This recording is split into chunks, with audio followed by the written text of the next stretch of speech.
The Alliance of the Sahel, the revolutionary bloc set up by Mali, Niger, and Burkina Faso, has been hard at work.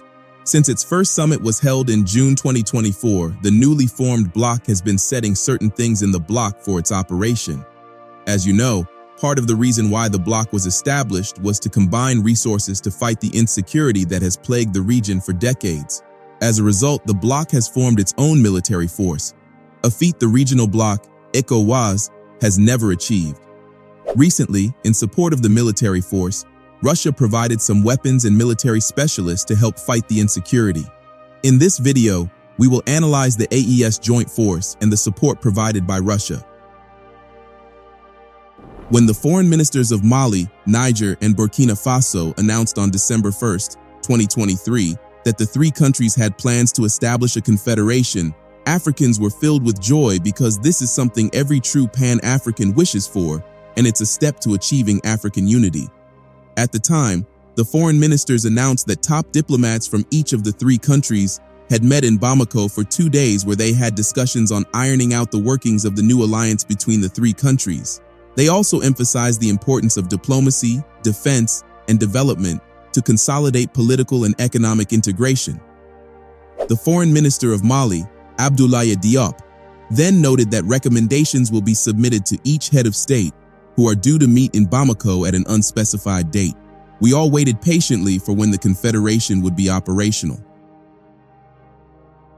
Finally, in July 2024, the bloc had its first summit, officially announcing the formation of the bloc. And now, as one of its first operations, the bloc is set to deploy a joint force of 5,000 soldiers to combat terrorism and transnational organized crime in the Sahel region. As we said at the beginning of the video, the AES was created by Mali, Niger, and Burkina Faso to pool their efforts to combat insecurity and promote socio-economic development in the Sahel region, which is considered the poorest region in Africa. Although rich in resources and has geographical importance because of its location, the region has not developed since independence because of exploitation by the West, particularly France in conjunction with greedy African leaders. However, the leaders of Mali, Niger, and Burkina Faso have decided to create the AES to unite the people of the Sahel, fight insecurity, and promote development without the influence of the West. In order to jointly combat insecurity, especially in the tri-border area where Mali, Burkina Faso, and Niger meet, the bloc decided to create the AES Joint Force.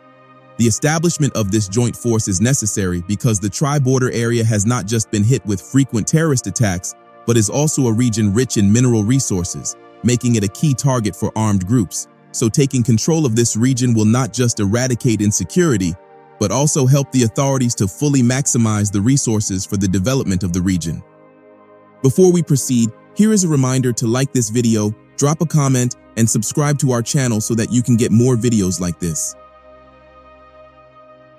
According to the Defense Minister of Niger, General Salifou Modi, the Joint Task Force comprises 5,000 soldiers well-equipped and ready to defend the region.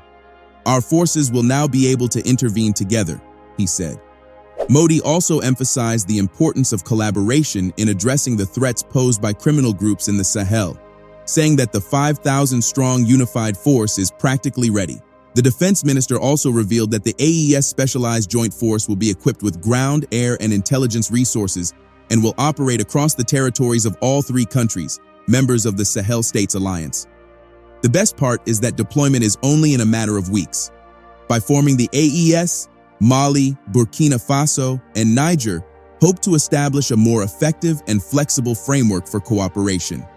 Joint operations to assess mutual capabilities and improve coordination are already underway, Modi said. Now, in support of the AES efforts, Russia sent military equipment and instructors to Mali, Niger, and Burkina Faso. This was announced by the director of the Russian Foreign Ministry's Department for Partnership with Africa, Tatyana Dovgalenko.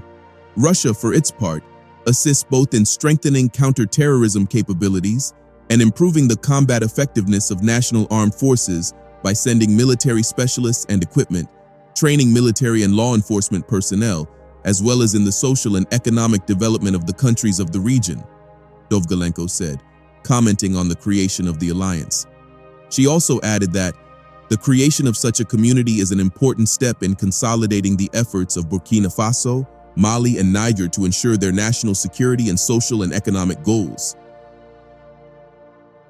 Since the military leaders of the three countries came to power, Russia has been of immense help and support. Russia was one of the first foreign countries to lend a helping hand to these countries. Russia has provided weapons and equipment to each of these countries. In Burkina Faso, for example, when the West refused to sell weapons to the Burkinabe military, Russia was among the countries that came to Burkina Faso's rescue. After experiencing a series of coup attempts, Russia sent help to President Traoré by providing military instructors. Recently, Russia provided Mali with some military hardware. Half the vehicles in the convoy were trucks, including armored Kamaz trucks and engineering vehicles, and the remainder included T-72B3M tanks, BMP-3 infantry fighting vehicles, BTR-82A 8x8 armored personnel carriers, Spartak, Linza, and Tiger 4x4 armored personnel carriers. Also seen were 3 D-30 towed artillery pieces, 2 anti-aircraft cannons, and a couple of boats. This is very important because of the insecurity caused by terrorist attacks in Mali, Niger, and Burkina Faso. But there is something we want to point out. The West has always prided itself on how it has brought development to Africa, right? But think about it. For the long period of time that the US and France settled in the 3 Sahel countries, they never thought that it was important for these countries to have satellite technologies. Isn't that weird given the fact that these countries were dealing with serious terrorism issues and these Western countries were called in to help? Well, we shouldn't be surprised because this decision falls in line with the usual attitude of the West towards Africa. You see, the US had that massive base in Niger with all those technologies which were used to monitor the whole of West Africa and get intelligence information. France also had something similar in the 3 countries, though not as massive as that of the US. So what happens is that the US gets all that information about terrorists and sometimes passes it on to France, which would use the information as it wants. Now, you would think that the US would pass that information to Niger or any other country affected by the terrorist crisis, but they don't, and even if they do, it's incomplete information. If you recall, it is one of the reasons why the military government of Niger decided to end things with the US. The military spokesperson revealed that the agreement signed between the US and the foolish Democratic Niger government at the time didn't make it mandatory for the US to share any information it got from its surveillance. This means the US only shares intelligence that it feels Niger needs to know. Imagine that. Anyways, what this shows is that the US and France didn't see the need to provide satellite technology for these Sahel countries because they wanted these countries to depend on them. It's the same way the West refused to build factories to process raw materials in Africa, while Africa was still a colony, because they wanted the continent to be perpetually dependent on them for finished goods. Haven't you ever wondered why, despite the fact that the West claims it wants to develop Africa, it has never offered to share its technologies or build manufacturing companies in Africa? It's because, in truth, the West doesn't want Africa to be free or independent, most especially economically. This is because an independent Africa is a threat to the West. So the West interferes in African politics, ensures that the leaders of these African countries are allies, even if they are corrupt, and then pumps aid to these countries, so the world feels it's helping Africa. However, as we said, Mali, Niger, and Burkina Faso are changing the order of things and fighting for their sovereignty and independence. This is why they signed a satellite deal with Russia to have access to their own technology, and guess what? Russia agreed to give them this technology. The satellite technology is even more important for Burkina Faso and Mali given the recent attacks that Burkina Faso and Mali have experienced. Recall that in Mali, the JNIM terrorist group launched an attack for the first time in a long time in the capital city of Mali, Bamako, hitting both the airport and a military training site. Also, in Burkina Faso, the JNIM fighters launched an attack in Barcelogo, a town that houses the last military stand protecting the capital city of Burkina Faso, Ouagadougou. It was terrible as it led to the death of about 300 people. So owning a satellite would be very important for enhancing security in Mali, Niger, and Burkina Faso. However, in addition to enhancing security, the communication satellite would also enable the broadcast of television and radio signals, provide internet and telephone services in remote areas, and improve the overall communication infrastructure in the Sahel region. With all of this, it is clear that Russia and members of the AES have a budding relationship that will only continue to grow. However, the West has raised concerns about this relationship. You see, as far as the West is concerned, the greatest crime any country can commit is not genocide, corruption, not practicing democracy or human rights abuse. No, the greatest crime any country can commit is aligning with Russia or any other country that the West doesn't like. Think about it. Gabon and Chad experienced coups just like Mali, Niger, and Burkina Faso, and they are currently led by military leaders. But Western media only talks about Burkina Faso, Mali, and Niger simply because the military leaders ditched the West in favor of Russia, while Chad and Gabon still have a good relationship with the West. Every action or decision they make is heavily scrutinized and criticized, and it is simply because they chose to ally with Russia. You see, the media has painted the narrative that just because these three countries chose to ally with Russia, Russia is influencing them in several decisions as if the leaders of these countries do not have a mind of their own. This is the reason why in every news that has to do with the members of the AES, Western media never fails to mention that these countries ditched the West to deepen relations with Russia. They also never fail to mention that Mali, Niger, and Burkina Faso are dependent on Russian Wagner mercenaries which have been accused by the West of committing human rights abuse. But the truth is that it's just to create a negative narrative about Russia and the members of the AES. The fact is, there might actually be cases where Wagner committed the crimes they have been accused of, but because the West wants to try and reduce Russian influence in Africa, it used Western media to blow up the magnitude of the crimes. Meanwhile, the West's actions in Africa are even worse than that of Wagner. Take for instance the satellite deal that Russia signed with Niger, Mali, and Burkina Faso. The deal will obviously be beneficial to the three countries, especially in terms of combating insecurity. However, the West have raised concerns about the deal. The question is why?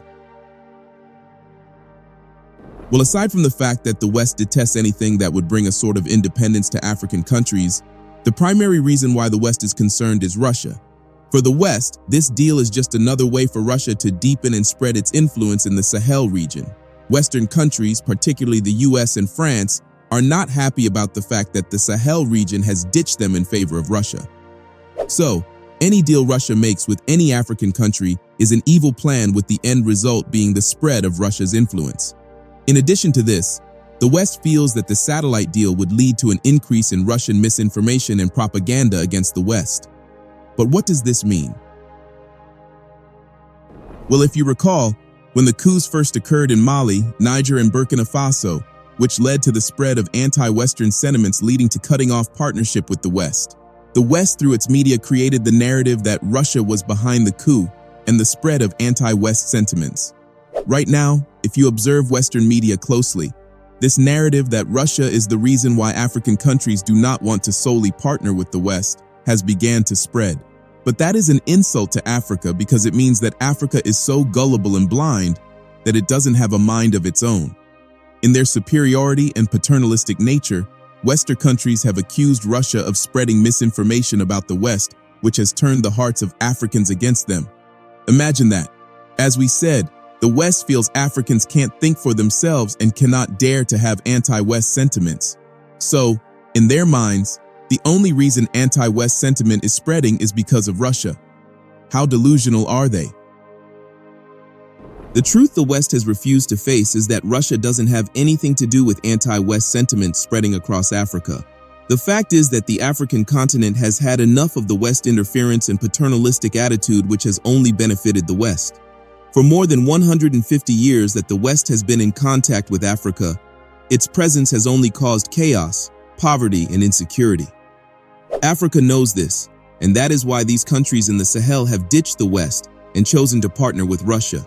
And no matter what the West does or says, things are not going back to the way it used to be.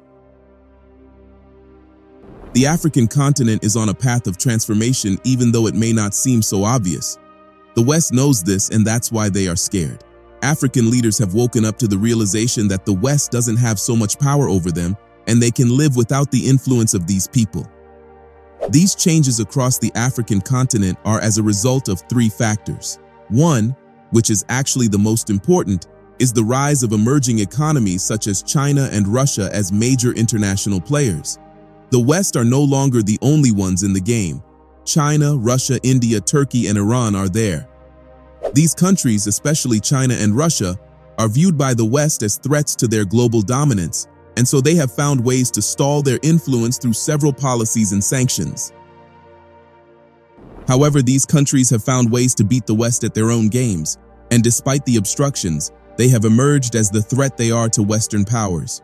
Not only has their voice become much stronger on global issues, but they have also increased their economic footprint in Africa through trade and investment, threatening the long-standing position of European countries.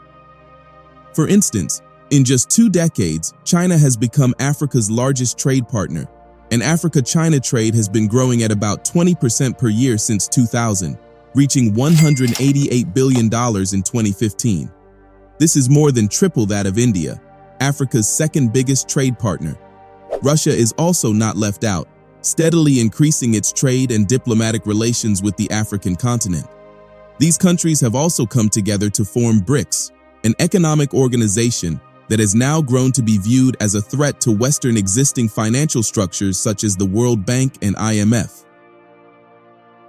Like Europe and the West, these non-Western countries are also interested in Africa, but the difference is they are not trying to interfere in African politics or control the economics and military of African countries. Instead, their partnership with Africa is based on that of equality and mutual trust, where each party's interest will be secured. Although the West has tried to isolate the continent and keep Africa to itself, that is no longer working. Africa now knows its place and rights. No longer will the continent be bullied to do what it doesn't want to do because now it has better options. The West is aware that the game is changing in Africa, and the position they have enjoyed for so long is currently being displaced. This is why they are scrambling not just to change their policy towards Africa, but also to try and dissuade Africa from building relationships with non-Western countries. It's why France issued a warning to African countries not to partner with Russia, and why the US is visiting Africa and setting up summits to renegotiate with the continent. Regardless of what the West does, the fact is, things can never go back to the way they used to be. Africa will continue to be more aware of its position in the global stage, and this awareness will cause its leaders to negotiate for better deals for the continent. The West can no longer have Africa all to itself. Africa is for the African people. What are your thoughts? Let us know in the comments section below, and don't forget to like, subscribe, and share this video.